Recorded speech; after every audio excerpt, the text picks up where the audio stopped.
Hey everyone, today's brush lick is going to come to us from Steve Gadd. A lot of times we don't associate Steve Gadd with being super straight ahead or a jazzer, if you will, but he definitely is. He's got way more traditional jazz and swing in his vocabulary than some of us might give him credit for. He's got a huge list of people he's played with. He tours with Paul Simon and Eric Clapton and all that, and sometimes that pop image of his can overshadow all of his earlier days when he played a ton of traditional jazz. So I pulled up, this is if you haven't seen it yet, you're gonna love it. There's a pretty famous clip of Steve Gadd on one of these old instructional videos from the 80s, and he's talking about brushes, and this guy is holding an old reel-to-reel tape box, and Gadd's sitting on the couch in the control room of the studio, and he just kind of starts messing around with the brushes, and he just puts on this like 2 or 3 minute clinic of all these cool different ways he gets all these brush sounds. So I'll link that in the comment section. I pulled a lick from that. The lick itself, he plays it at about a medium tempo, somewhere in here. The lick itself is so it's he alternates between hi-hat and bass drum. In the video, it's just him on a couch, so he doesn't actually have anything under his feet, so he's just kind of stomping on the floor.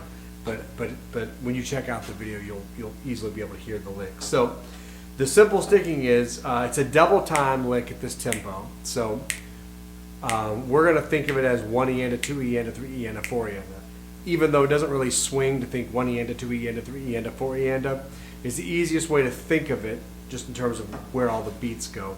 But it's really 1, 2, 3, 4, 1, 2, 3, 4, dig it out and dig it out, 1 and 2 and 3 and 4 and. So it swings like double time up there.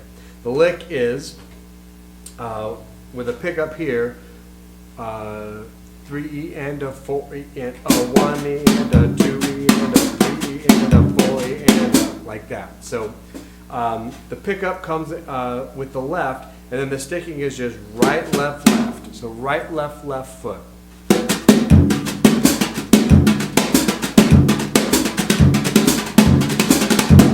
Like that. Now one of the things he does is, this is pretty staccato. He's digging in here, those two notes. But here, he does this little sweep, so it's not that tap sound. So he does it like that, it gives us this other texture. So you've got texture with the hi-hat, texture with the bass drum, this kind of a little more staccato slap sound texture, then the fourth texture is that back and forth. So even though this, in any combination, doesn't seem incredibly ingenious, it's using it as a double time phrase, and it's also, he's real clever in how he's mixing and matching the sounds. So it's not just the rhythm itself, it's how he phrases it and how he voices it around the kit. Obviously from there, we don't have to just stick to that. We can, we can improvise back and forth between feet. Like that. The other thing is, let's take this little phrase and let's find a few other phrases that are similar. So if you're going to spend some time working on this idea, there are some other little phrases right in the neighborhood of that work just as well. One of them is to flip the sticking so it's right, left foot. That has a different sound to it, and with that sticking, as opposed to thinking of 1 E and a 2 E and a, let's think of it as a triplet. Triplet, triplet, triplet, triplet, triplet. Except we're going to double or diddle the right hand. So triplet, triplet.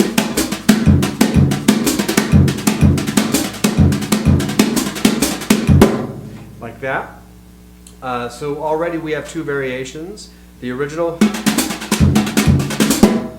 the first variation, the tripletized version.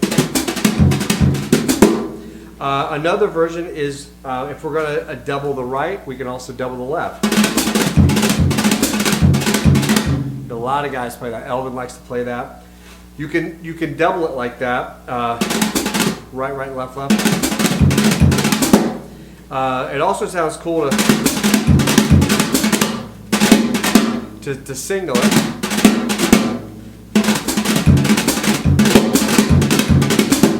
They have different sounds, and as you know, I'm very big on taking one little idea and varying the sticking, particularly with brushes. Right, there's so many different sounds we can get.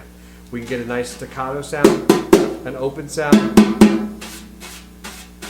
that slightly swept sound, a long sweeping sound. All those different things can really add a whole bunch of texture to a nice phrase that we know that's hip.